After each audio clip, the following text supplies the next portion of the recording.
5 years ago, we couldn't talk to Wayne Larrivee because he was the Packers were on a different flagship. And now we get to talk to him every week. The voice of the Packers joins us now. And our conversations with Wayne are presented by Steam Fitters Local 601. Learn more by visiting steam601.org and by the National Fire Sprinklers Association. Visit them at nfsa.org. Good afternoon, Wayne. Thanks for joining us during the bye week. Oh, good afternoon, guys. Good to be with you as always. Okay, we had a trade today. People had bet under on the trades. Preston Smith headed to Pittsburgh for a 7th-round pick. What do you think? It's obviously they want Lucas Van Ness and maybe even a name. He's been on the roster now for going on 2 years. Hasn't been active for a game that I know of, maybe 1 or 2 last year. Brenton Cox is another player you may see a little more of, number 57 on the field as we go forward. But I think really this kind of opens up an opportunity for Lucas Van Ness, just looking at the way the roster sits. For initially, I thought, all right, they're moving Preston Smith to clear money to take on somebody else, and it doesn't look like that is the case. Goody's about to meet the press in about an hour.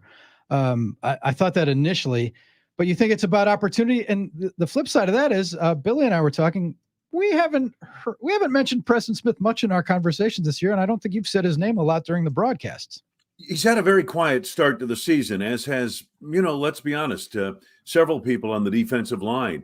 But quiet start. He's just a big-time player, though, in big game situations, and he's a great guy in the locker room. You hate to lose him for that reason, but, they got a 7th-round draft choice, and he gets to go to a team, obviously, that is in the AFC race. So it's not like he's going from a contender in the NFC to a non-contender in the AFC, going to a great place in Pittsburgh. Preston and Za'Darius were certainly impactful in Green Bay during their time, and it is interesting that they're both traded on the same day, basically, to different teams. That's the way the league works, isn't it? It really is. And, it's funny. He's the last of that first free agent class that Brian brought in, Gutekunst brought in 2019, I believe it was, Matt's first year as head coach.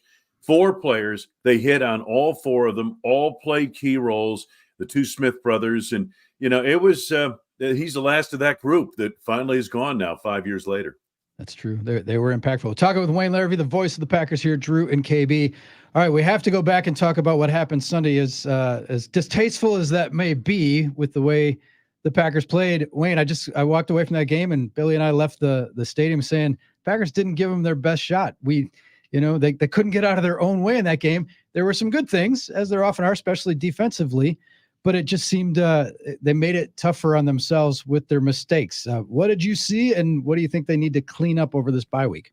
The drop passes, and there were, and again, drop passes, that's somewhat of a subjective statistic, but nonetheless, easy for me to say. But nonetheless, 6 drops, okay, and then put 10 penalties on top of that, I believe 8 of which came in the first half. Several of them were pre-snap penalties, which drives coaches absolutely nuts. And, you're exactly right, Drew. You don't feel like the Packers played their best. But the Lions, they were as advertised. They were solid in every respect.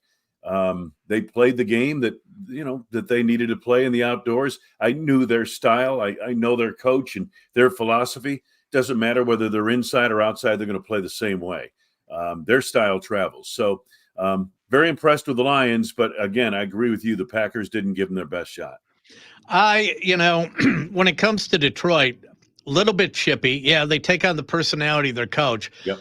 This is all I have to say about that is that right now they're fired up, they're intense, but that approach has a shelf life. Okay. And it's gonna be tiresome. When? I don't know. Okay. I don't know how long it'll be there, but it does have a shelf life. I looked at it. The only concern I had many concerns with the games. The drop passes were horrendous. Yeah. But the one I generally don't like to second guess, although I'm sitting there looking at Jordan Love limping around, and I'm like, would it kill you to put in Malik? And the reason I say that has nothing to do with the ability of Jordan Love, but it has everything to do with the weather, rain, what could have been a slick field, although we never had to hear at all anyone changing cleats. So they obviously got that right from the start. We didn't have to have a whole, discussion about that. But that would have been the only reason I did it. It's like, okay, it's cold, slippery. That thing could get aggravated. But other than that, they held Detroit to 17 points. Yeah. They held them to 17 points. The offense, yeah. Held them under 300 yards of offense. Dontavian Wicks catches the pass. It's 24-17. Yeah. Yeah. A lot of points in that, and I agree with what you said. Maybe when it was 24-3, maybe you sat there and said, wow, this is going to be tough, especially in these conditions. It was a monsoon. All right. Hard to play in that weather. But by the way, the Lions had no drop passes in that game. They only threw 22, but one of the statistics came out of that game. The Packers had 6 drops. The Lions had 4 incompletions. I mean, just an astounding figure when you look at it and comprehend it. But, I can see your point, KB, but I think Matt just felt like, no, we got to make a run at these guys. We're home, and if there's any way we're going to pull this out, it's going to be with Jordan Love. Unfortunately, I didn't think the cast around him was good enough because of the drops and that type of thing. And the other factor, he only had 1 interception, but turnovers are not created equal. Some have reverberate more than others. A pick six, especially in a game like that, especially at that juncture in the game, late first half, when your opponent's going to get the ball to start the second half, that was a killer, an absolute killer. And that's a decision-making situation. That's not because he had a bad groin that he threw that pass.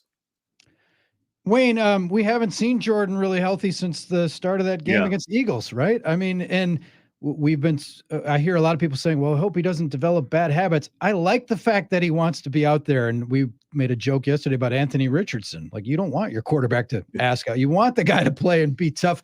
We've had tough quarterbacks in Favre and Rodgers leading up to Jordan Love. But is there a point? Do you think when he gets healthy, we'll start to see more of what we saw in the second half of last year? Or is it the league adjusting to him and him getting, the kind of maybe a sophomore slump of some kind? Where do you think you are with Jordan Love? I think it's hard to evaluate him until we see him at full strength. I agree. And he hasn't had it. To me, it seems like he hasn't had enough healthy time on the field to really get into a rhythm. You know what I mean? He's not playing anywhere near where he played at the end of last year. Okay, that's understandable. It's hard to do that 2 years in a row, and it's hard to pick up where you left off the year before, especially the way teams are prepared for a season. Gets injured late in that Philadelphia game, misses the next 2 games, comes back. I think he played pretty well. And then, the groin injury, and I just don't feel like he's been able to really, because even the games he's played, coming off the knee injury, so he's not quite 100%. Then you get the groin issue, and then the game Sunday, and it's like the poor guy has not had a chance to really catch a healthy rhythm and conduct a business with this team. And for anybody to say anything about, well, how do you look in preseason? That doesn't matter. That doesn't matter. We're talking regular season. I think this bye week is great for the Packers. I think they're going to get healthier. I think he'll be healthier coming out and hopefully be 100%. And I think they're poised to make a stretch run if all these things come together. Now, it's just not about health. It's about, the grind of the season they've gone through, 9 games and all of that. They get a break from that. And that's going to help, because this is spiritual as much as it is physical. And I think they're going to come out on the other side of this bye week in very good shape. I hope so. Let's put it that way. Yeah, let's hope so. Because isn't it 4 games in 18 days when they come back? Yes, that's a grind. That's a grind right there too. It's relentless, this NFL season. All right, it's time to learn about Larrivee. But before KB asks his KB question, Wayne, how do you spend the bye week? Are you watching a lot of other games? You're going to relax a little bit. You're going to start studying up on the Bears already. How do you bide your time until you crack the mics open again in Soldier Field? We're going to get out of here and go down to Florida. And I'm going to get down there and not good skiing there though, Wayne. Water skiing. No.